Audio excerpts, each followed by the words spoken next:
मतलब होता है ये जो लाइंस है ना, ये बहुत पास बहुत पतली पतली होती है। टाइटेनियम में शाइन ज़्यादा होती है, बहुत जल्दी मशीन हीट होती है।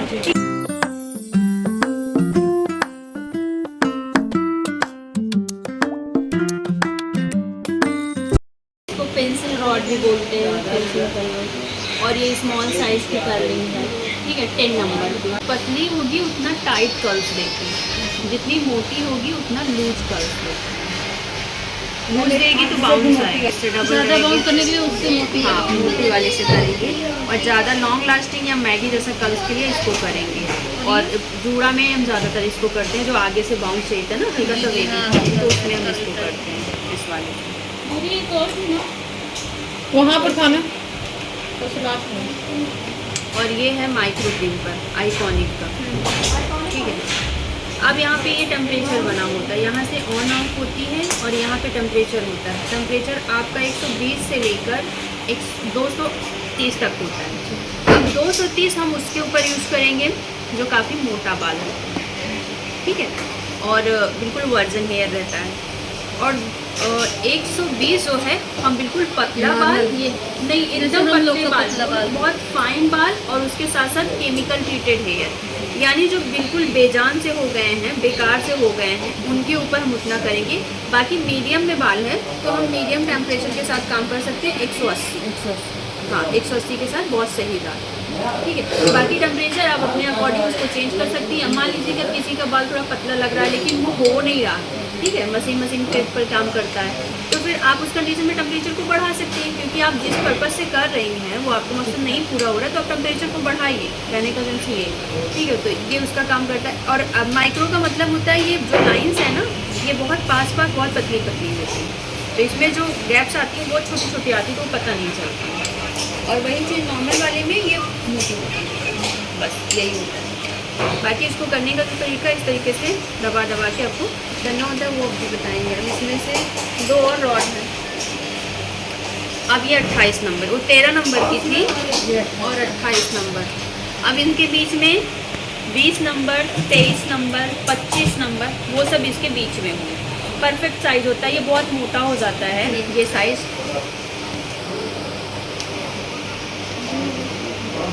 अब इसमें लिखा है 22 नंबर और इसमें लिखा है 19 नंबर, इसमें 3 नंबर का फ़र्क है। यहाँ पे लिखा है 22 और इसमें कर सकते हैं। पर हाँ, किसी को बाउंस चाहिए, थोड़ा नेचुरल चाहिए, तो फिर हम उससे सारी मशीनें आइकॉनिक, हाँ आइकॉनिक की ज़्यादा पावरफुल रहती है, इतना काम करना रहता है। अगर नॉर्मल रहेगी तो काम ही नहीं करती, खुल जाती है। इससे है ना तो ज़्यादा लॉन्ग लास्टिंग नहीं हो पाता है। होता तो इससे है, ये भी ब्रांड की है, BNG की है, लेकिन ये अभी ये रहता है कि बार बार रोने से अच्छा है कि एक ही बार रो लो, ऐसा मतलब है। इस पर सिरेमिक रहती है ना ये चीज़ें, तो इससे बाल भी डैमेज कम होता है, ये चीज़ें ज़्यादा लॉन्ग लास्टिंग भी चलता है। गाँव वाले से तो बेस्ट। अब इसमें ये जो प्लेट्स आती है ना, इसमें जो कोडिंग होती है वो सेरेमिक और टाइटेनियम 2 तरीके की होती है। सेरेमिक क्या होती है, अब इसे टाइटेनियम लिखा है, टाइटेनियम में शाइन ज़्यादा होती है, बहुत जल्दी मशीन हीट होती है, ठीक है, लेकिन बालों से मॉइस्चर को ज़्यादा लेती है। अब मतलब आपके बालों में मॉइस्चर को लॉक नहीं कर पाती, बल्कि थोड़ा सा निकाल देती है, क्योंकि बहुत जल्दी हीट हो रही है, शाइन लेके आ रही है, तो जाहिर सी बात है कुछ ना कुछ तो उसका वो होगा। और वहीं दूसरी तरफ जो सिरेमिक होती है उसकी जो प्लेट्स होगी वो थोड़ी समय लेगी हीट होने में, लेकिन उसमें शाइन इतनी नहीं होती टाइटेनियम की जैसे, लेकिन वो आपके मॉइस्चर बालों के लिए थोड़ा सा अच्छी होती है, वो ज़्यादा अच्छी होती है। लेकिन अगर आप वैसे बात करिए जैसे टाइटेनियम में है तो शाइन बहुत ज़्यादा देती है, लोगों को शाइन तो नहीं पसंद है। हाँ, तो प्रोफेशनली में चलने के लिए मतलब दोनों ही अच्छी है, 19-20 का आपको पता होना चाहिए क्या चीज़। बाकी प्रोफेशनल में दोनों ही चलती है, सिरेमिक भी चलती है, टाइटेनियम भी चलती है। तो आपको जो प्लेट्स होती हैं ये आपकी जिसमें कोडिंग होती है वो आपकी टाइटेनियम और सिरेमिक, ये आपको पता होनी चाहिए कि इनका दोनों का क्या अंतर है। तो ये टाइटेनियम है मेरे पास, ठीक है। सिरेमिक भी है, मेरी दूसरे वाली भी सिरेमिक है। सिरेमिक गर्म होने में थोड़ा समय लेती है, और करोगे तो आपके बालों को मॉइस्चर को भी मेंटेन थोड़ा करके रखती है। वैसे हीट लगने से तो आपके बाल थोड़े से होते ही हैं, लेकिन उस कंडीशन में जैसे आपने हीट प्रोटेक्शन कर लिया तो आप यही करिए, क्योंकि शाइन सबको पसंद है। वहाँ पे आप बहुत नहीं समझा सकते हो भाई, रोज रोज जिसको देखने में अच्छा हाँ रोज जिसे पर्सनल के लिए ले रहे हो तो आप सिरेमिक ही लो। जैसे आपको ऐसा आपका प्रोफेशन है कि आपको डेली हर दूसरे तीसरे दिन करना ही है, तो आप उसमें उस कंडीशन में अपने बाल के प्रोटेक्शन के लिए सिरेमिक ही लो। हाँ, तो वो चीज़ है। तो ये आपको इसको लगा दो, ये वाले से बताएं। बताऊँगी बेसिक 4 सेक्शन क्या होता है। सेंटर पार्टी, सीधी मांग, और उसके बाद radial section year two year. ये आपका बेसिक 4 सेक्शन जो हर स्टाइल में हेयर कट से लेकर मतलब हेयर का कोई भी काम करने में आपको ये बेसिक 4 सेक्शन लेना ही पड़ेगा। इसको लेके आप क्लिप की सहायता से इसको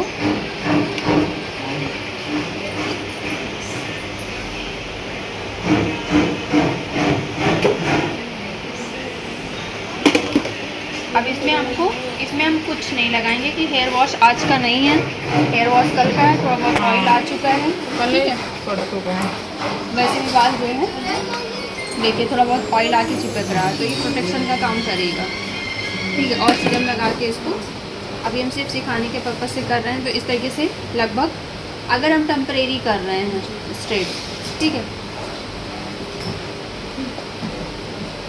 तो हम थोड़ा सा बड़ा सेक्शन लेंगे। जब हम परमानेंट करते हैं तो उसमें हम सिर्फ हाफ इंच लेते हैं, इतना लेते हैं। इतने सेक्शन को हम फिर करते हैं।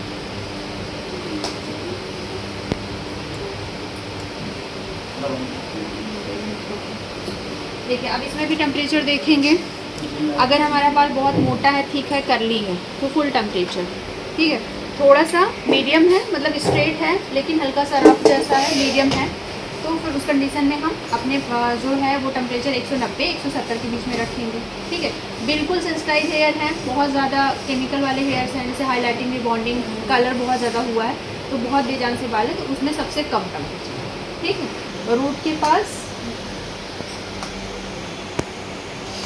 3 से 4 बार से ज़्यादा नहीं करेंगे, क्योंकि फिर हीट जो बनती है ना, वो डायरेक्ट इसके अंदर की जो हीट बन रही है बार बार हम ऐसे कर, वो इधर जाके स्कैल्प में फील होने लगती है। 3-4 बार से ज़्यादा नहीं करेंगे, फिर हम मिड में आ जाएंगे, यानी बीच में आ जाएंगे, अब इस जगह, ठीक है।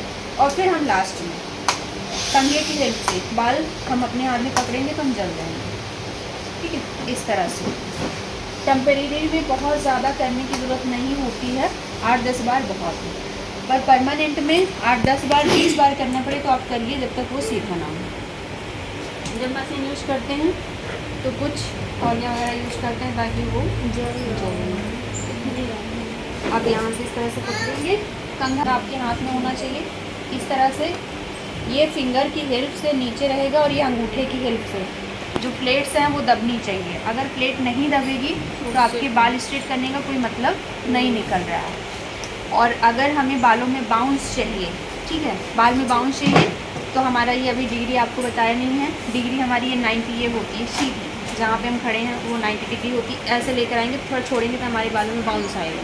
और अगर सेम चीज़ अगर हम इसको नीचे करके ऐसे करेंगे तो हमारे बालों में बाउंस नहीं आता, नॉर्मल बाल दिखता है। हाँ, तो नॉर्मल 45 पर करते हैं, ना ही वो 0 पर हो पाता है, ना ही वो 90 पर होता है, नॉर्मल वो 45 पर होता है, बीच में 0 और 90 के बीच में। फिर सेक्शन को खोलेंगे, कंघा हमने अभी तक नहीं रखा है, आप चाहे सेक्शन 3 से करिए। पूरी शीट इसमें लगी है ना? हाँ, कहाँ लिया? हाथ में ही फंसा लिया, ठंडी की जरूरत पड़ी।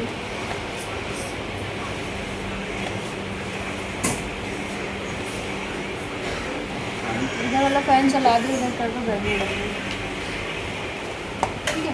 पहले रूट के पास,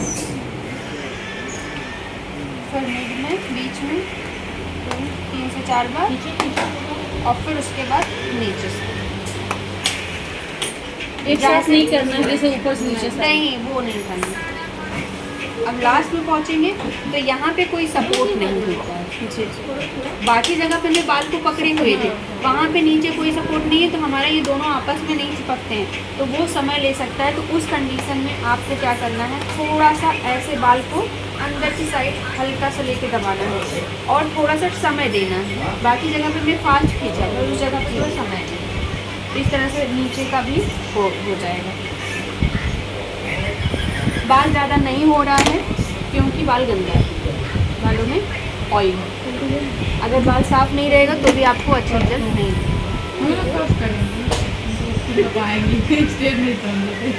क्या चीज़ परसों के दिन में कल भी करेंगे, पहले स्ट्रेट बता दो।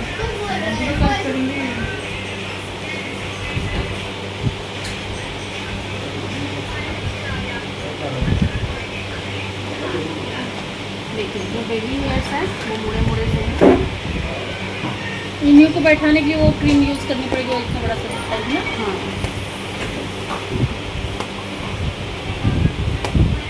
ज़्यादा अच्छे से नहीं आ रहा है, या तो टेम्परेचर बढ़ा लूँगी, फुल कर ले रही हूँ।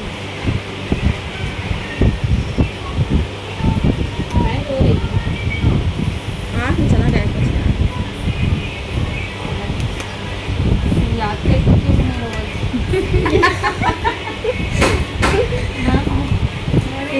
दो भी मजा करते हैं अभी इसकी कहानी बताएंगे। किसकी कहानी? मेरी की। अभी जो हम लोग घूम रहे थे ना, अच्छा तो बस कहानी ही बता रही थी। जैसे सहेलियाँ चिढ़ाती हैं उसी तरीके से सब मैं चिढ़ा रही हूँ। क्या पानी दे दो। ठंडा है?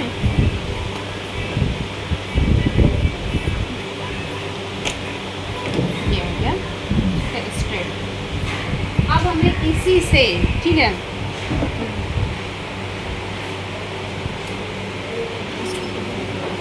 इसी से हम कर्ल्स कर सकते हैं।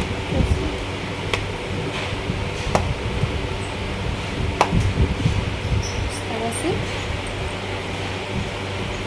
थोड़ा सा तिरछा करते हैं, हल्का सा।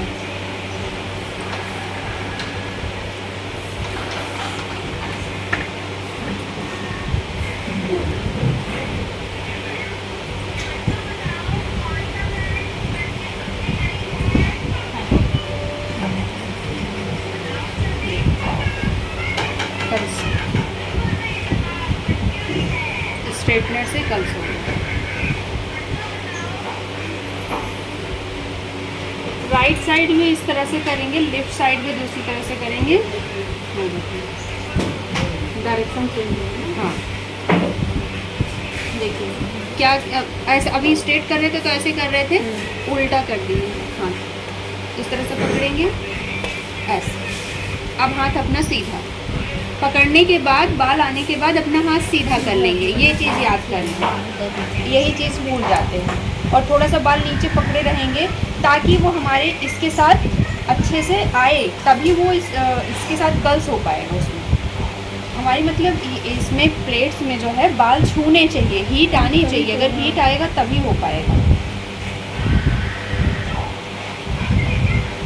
और जब थोड़ा सा लास्ट में आएंगे, थोड़ा समय देंगे।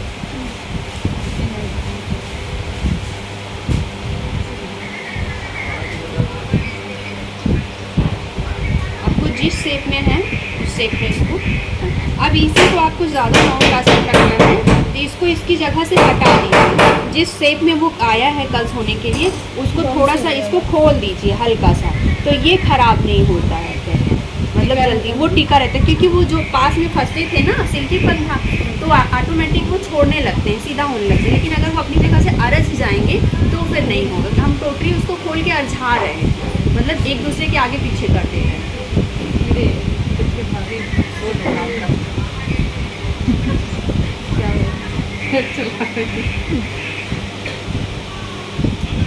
अब इस कर्ल्स को आप चाहे यहाँ से करिए, चाहे यहाँ से करिए, या बिल्कुल नीचे से करिए, तो आपके ऊपर डिपेंड करता है कि क्लाइंट को कहाँ से चाहिए। ठीक है, आप जहाँ से करना चाहें, आप यहाँ से करना चाहिए।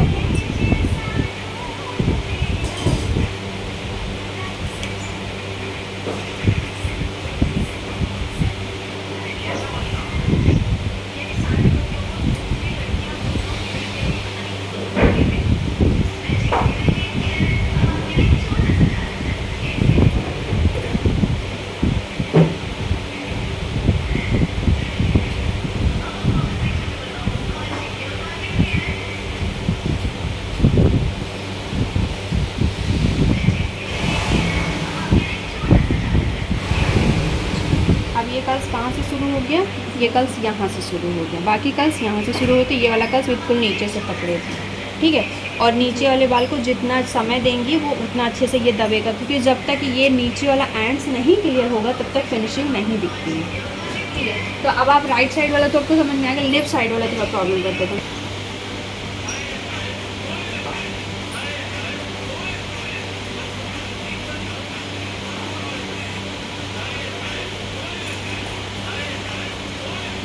अब जो होगा वो आपकी इस साइड जाएगी। अभी तक क्या था, ऐसे जा रहा था, मतलब मशीन के इस साइड जा रहा था, अब जाएगा इस साइड, ठीक है। और ये साइड पकड़ना होगा, तो उधर से ऐसे आएगा, इधर से ऐसे आएगा, यानी आमने सामने गिरेगा। यही भूल जाते हैं और यही लगता है कि नहीं होगा। नहीं तो पास हो गई ना एकदम। हम दोनों हाथ से करते हैं, इधर से इधर से, इधर से इधर। मैं भी कर लेती हूँ।